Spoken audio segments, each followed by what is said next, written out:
Welcome to Module 7, Reporting Mechanisms. Throughout this course, we have discussed how to identify risks and the controls we have in place to prevent them. However, our strongest defense is a culture where everyone feels empowered to speak up. In this module, we will outline the various channels available for reporting concerns, including supervisors, human resources, internal audit, and our dedicated whistleblower hotline. Ensuring that you know exactly how to take action when integrity is at stake. In this module, we will focus on the practical how-to of reporting. We will explore the different pathways available to you, depending on the nature of your concern. Whether it is a conversation with a direct supervisor or an anonymous report through our hotline, ADPC is committed to providing a safe, confidential, and fair environment for whistleblowers. Our goal is to ensure that every report is handled with the highest level of professional integrity and that no individual faces retaliation for doing the right thing. Welcome to Module 7 on Reporting Mechanisms. In this module, we will look at how concerns can be raised safely and responsibly within ADPC. We will focus on the key reporting channels: your supervisor, human resources, internal audit, and the whistleblower hotline. By the end, you will know where to report concerns and how ADPC ensures confidentiality and protection when you speak up.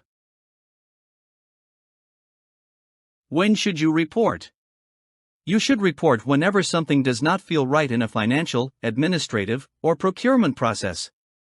This includes situations where you notice unusual behavior, pressure to rush decisions, or requests to bypass established procedures. If documents, claims, invoices, or transactions appear inconsistent, incomplete, or suspicious, these are important warning signs that should not be ignored. Reporting is also necessary when you witness, experience, or suspect fraud, bribery, or any form of attempted corruption. You are not expected to investigate or confirm wrongdoing on your own. You do not need proof, and you do not need full certainty. What matters is your concern and your good faith. Speaking up early helps protect ADPC, its partners, and its resources. When in doubt, it is always safer to report than to remain silent. Reporting through your supervisor is often the first and simplest reporting channel. It is appropriate when concerns arise during day-to-day work, routine operations, or regular project activities. Supervisors are expected to listen carefully, take all reports seriously, and act promptly and responsibly. When a supervisor becomes aware of suspected fraud, bribery, or corruption, they have a clear duty to escalate the matter without delay to the appropriate function, such as HR or internal audit. Ignoring concerns or tolerating misconduct is not acceptable, and managers who fail to act are held accountable. However, this channel is not suitable if your concern involves your supervisor directly, or if you feel uncomfortable reporting to them. In such cases, alternative reporting mechanisms are available to ensure your concern can still be raised safely and confidentially. Reporting to Human Resources, or HRA, is a formal reporting channel designed for proper handling and investigation of concerns. HR is responsible for receiving reports, reviewing the information provided, and conducting an initial screening to determine the appropriate next steps. Where warranted, HR may constitute or coordinate an investigation team to examine the matter further. Throughout this process, HR ensures due process, confidentiality, and fairness for all parties involved. If allegations are substantiated, HR works closely with management to coordinate disciplinary or administrative actions in line with ADPC policies. Importantly, HR also plays a key role in supporting whistleblowers and protecting them from retaliation. While absolute confidentiality cannot always be guaranteed, information is handled discreetly and shared strictly on a need-to-know basis to the extent possible. The role of internal audit is to provide independent oversight and assurance within ADPC. Internal audit reviews suspected cases of fraud, irregularities, and weaknesses in internal controls, helping the organization understand what went wrong and why. They may be involved in assessments, reviews, or investigations, either independently or in coordination with other functions.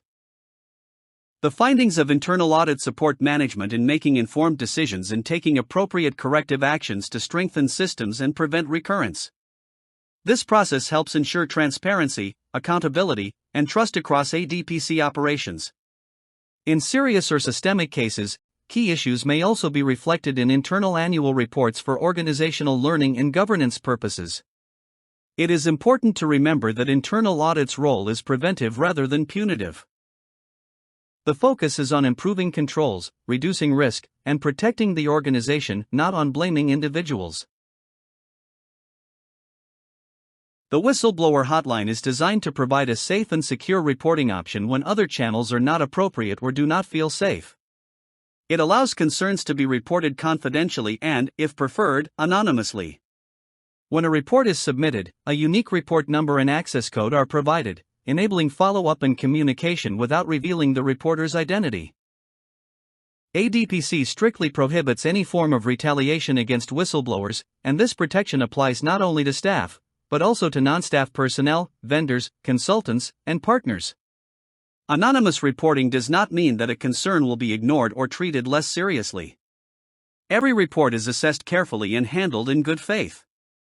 The purpose of the hotline is to ensure that anyone, regardless of role or position, can speak up safely and help protect ADPC's integrity and resources. Now let's talk about a report. When making a fraud or bribery report, it is helpful to include as much clear and factual information as you can. This may include the type of suspected wrongdoing and a brief description of what raised your concern. If possible, note when and where the issue occurred and how it took place. You may also mention who was involved or who may have relevant knowledge of the situation. If you have any supporting documents, records, or evidence, these can be shared, but they are not required. Reports can still be reviewed and investigated even if all details are not available. You are not expected to have complete information or to draw conclusions. Providing honest observations in good faith is enough. The focus is on understanding the concern and determining appropriate next steps, not on proving misconduct. When submitting a report, try to be as detailed as possible. Include the type of wrongdoing suspected, the timeline and location of the events, and the individuals involved. If you have supporting documents or evidence, please include them, but remember, a report can still be investigated even if you don't have all the details. This concludes Module 7 and our core training session. We hope this module has given you the confidence to use these reporting channels to protect the Asian Disaster Preparedness Center. Please complete the final module quiz to verify your understanding. Your commitment to transparency is what makes our mission possible. Thank you for your attention and for your dedication to our shared values.